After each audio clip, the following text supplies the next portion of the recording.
Bangladesh film students association আয়োজনে অনুষ্ঠিত হলো জাতীয় চলচ্চিত্র সম্মেলন। সংস্কারের চলচ্চিত্র পরিবর্তনের দেশ প্রতিপাদ্য ধারণ করে আয়োজিত এই সম্মেলনে উপস্থিত ছিলেন শিক্ষার্থী, শিক্ষক, অভিনয় শিল্পী, নির্মাতা সহ সিনেমা সংশ্লিষ্ট 4 শতাধিক প্রতিনিধি। বিস্তারিত হাসিব খানের ডেস্ক রিপোর্টে।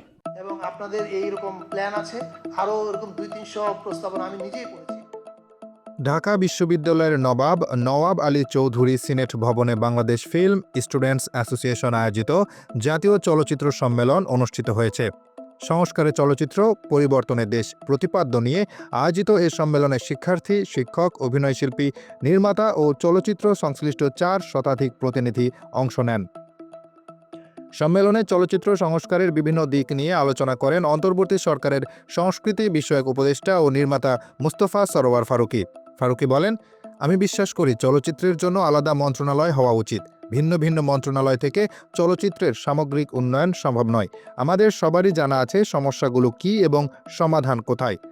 স্টক হোল্ডারদের একটি কর্মপরিকল্পনা তৈরি করা উচিত, যার তত্ত্বাবধানে একটি কর্মশালা হবে, যা আমাদের চলচ্চিত্র সংস্কারের প্রথম ধাপ হবে।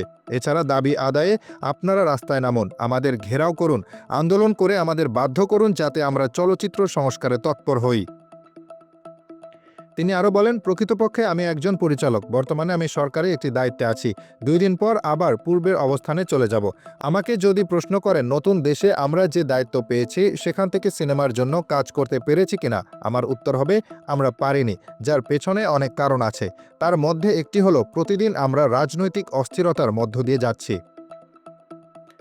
নির্মাতা উল্লেখ করেন, চলচ্চিত্রের সঙ্গে সংশ্লিষ্ট প্রায় 250 জন মিলে একটি প্রস্তাবনা তৈরি করেছিলেন। আমি অনেক প্রস্তাবনা হাতে পেয়েছি, সেগুলো দেখেছি। প্রস্তাবনাগুলো শুধু নিয়মের মধ্যে ফেলে কিছু বাস্তবায়ন করলে অনেক সমস্যার সমাধান হবে, কিন্তু আমরা তা করতে পারিনি। অনুষ্ঠানে প্রধান অতিথি তথ্য উপদেষ্টা মোহাম্মদ নাহিদ ইসলাম ও বিশেষ অতিথি উপদেষ্টা মাহফুজ আলমের থাকার কথা ছিল, কিন্তু অনুষ্ঠানে তারা উপস্থিত না থাকায় অনেকেই অসন্তোষ প্রকাশ করেন। সম্মেলনে আরও আলোচনা করেন চলচ্চিত্র অনুদান কমিটির সদস্য আকরাম খান, জনপ্রিয় গীতিকার ও নজরুল ইনস্টিটিউটের নির্বাহী পরিচালক লতিফুল ইসলাম শিবলি, নির্মাতা রায়হান রাফি, প্রযোজক শাহরিয়ার শাকিল, অভিনয়শিল্পী ইমতিয়াজ বর্ষণ, জান্নাতুল ফেরদাউসি ঐশী ও বৈষম্য বিরোধী ছাত্র আন্দোলনের মিডিয়া সেলের সদস্য মাসরুর আলম প্রমুখ। সম্মেলনে বক্তারা চলচ্চিত্রের উন্নয়ন ও সংস্কারের জন্য সমন্বিত প্রচেষ্টার উপর জোর দেন। তারা চলচ্চিত্রের জন্য আলাদা মন্ত্রণালয় গঠনের প্রয়োজনীয়তা, স্টক হোল্ডারদের সমন্বয়ে কর্মপরিকল্পনা প্রণয়ন এবং চলচ্চিত্র সংশ্লিষ্ট বিভিন্ন সমস্যার সমাধানে কার্যকর পদক্ষেপ গ্রহণের আহ্বান জানান। এছাড়া চলচ্চিত্রের উন্নয়নে সরকারের সক্রিয় অংশগ্রহণ ও সমর্থনের গুরুত্বও তুলে ধরা হয়।